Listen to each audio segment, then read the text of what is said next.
Dadgummit! Texas A&M looks good. The voice of college football taking in the Texas A&M maroon and white spring game from Kyle Field this afternoon. Please like the video, share the videos out on social media. There are people that follow you on Facebook and Twitter who have no idea that we're here talking college football every day, 24/7, 365. So please share the videos and, of course, subscribe. Dadgummit, yeah, we heard that a few times during the broadcast on SEC Plus. And that, of course, Jimbo Fisher on the field. He was especially, even though he's got the reputation of being on his quarterbacks, he was especially not pleased with the offensive line protection of his quarterbacks. The Aggies have lost 4 offensive linemen from last year's group that was one of the best in the nation. Kenyon Green is the one returning starter, and he was a guard last season, one of the best in the nation. But he has been moved to left tackle, and he even made some mistakes and caught the ire of his head coach. Even though, man, come on, Jimbo, give the guy a break. He's switching from guard out to left tackle. He'll be a tremendous player. He already is, again, at the guard position, now moving to tackle. Everybody wants to check out the quarterbacks, and I thought the 2 primary guys in the battle for the starting spot looked good. Haynes King, Zach Calzada, both looked good to me. Now, in comparing the two in regards to their style, what they bring to the table, their strengths and weaknesses, Haynes King is a tremendous athlete. He is an exceptional athlete, but that doesn't mean he can't throw the football. There is not a highly distinguishable difference between their throwing skill set. But Calzada does have a stronger arm. And he's considered the non-athlete, but he's a good enough athlete. He can break contain. He has to be accounted for by the defense with his legs. So they've got 2 good athletes. They've got 2 inexperienced quarterbacks who showed us something during the spring game. They both made the throws. They both looked fluid.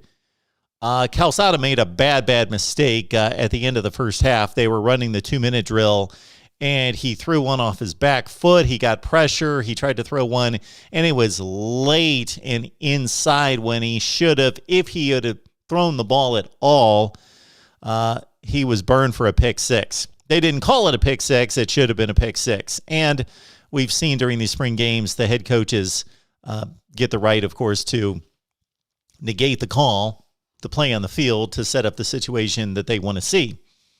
And they did that a few times to let Caden Davis, their field goal kicker, air it out. He hit from 55 and 51 yards. Very impressive.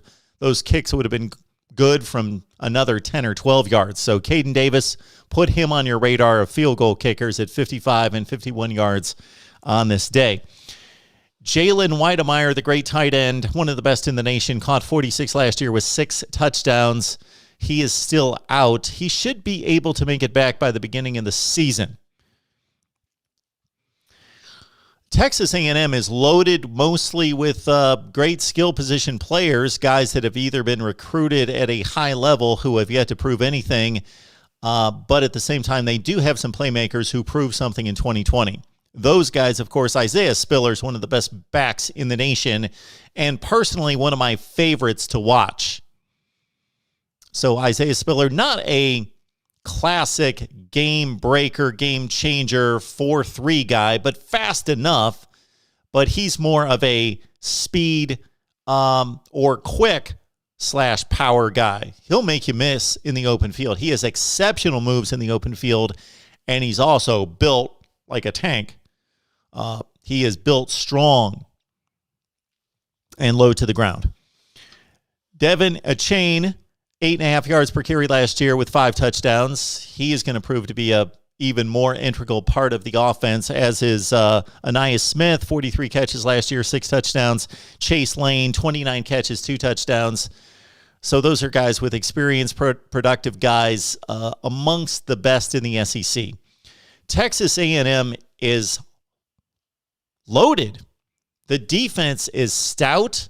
They do lose Buddy Johnson, one of the best linebackers in the nation, Bobby Brown as well, but 20 of 22 coming back on the two deep defensively. And again, productive playmakers led by Isaiah Spiller at running back, one of the best in the nation. Quarterback, offensive line. The offensive line losing those primary four.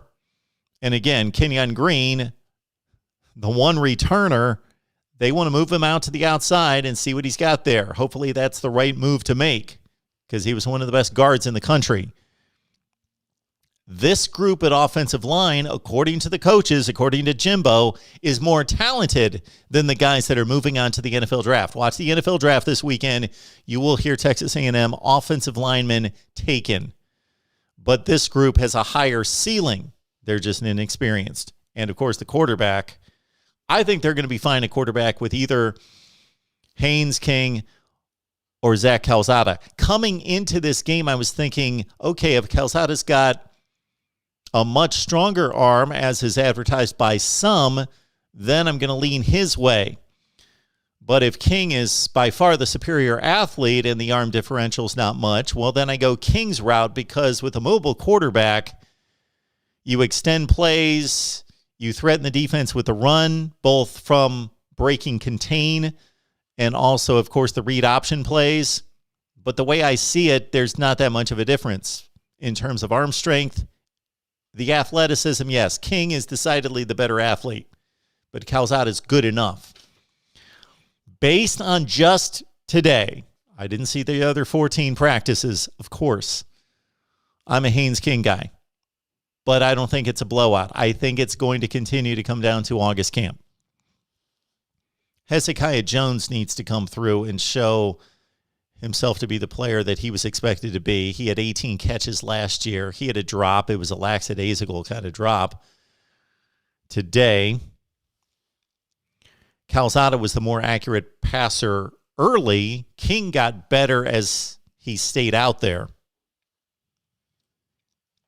They're going to do a lot of things, at least Greg McElroy doing the broadcast. And again, Dave Pasch, the combination of Pasch and Greg McElroy, one of the better play-by-play combinations in college football. They were doing the SEC Network game today, and McElroy said because of the offensive line situation, talented but inexperienced, because of the quarterback situation, you cut down the number of decisions that the quarterback has to make, and also you take pressure off the offensive line if you roll out, sprint out, do a lot of bootlegs, do things to get the quarterback out of the pocket. You cut down the number of options. You give him about 2 options to throw to. Doesn't have to read the defense. And then the offensive line doesn't have to hold their blocks for as long. They don't have to form a pocket.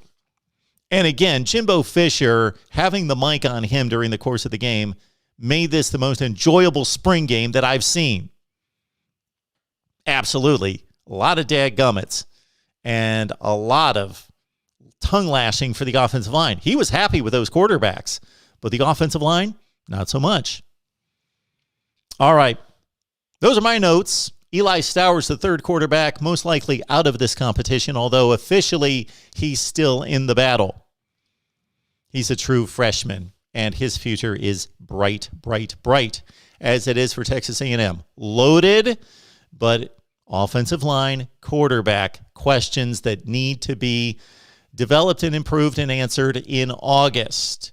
Leave your comments below, of course. Like, comment, share the videos out on social media. Subscribe right here at the Voice of College Football. And we will run through more spring action from Saturday right here at the Voice of College Football.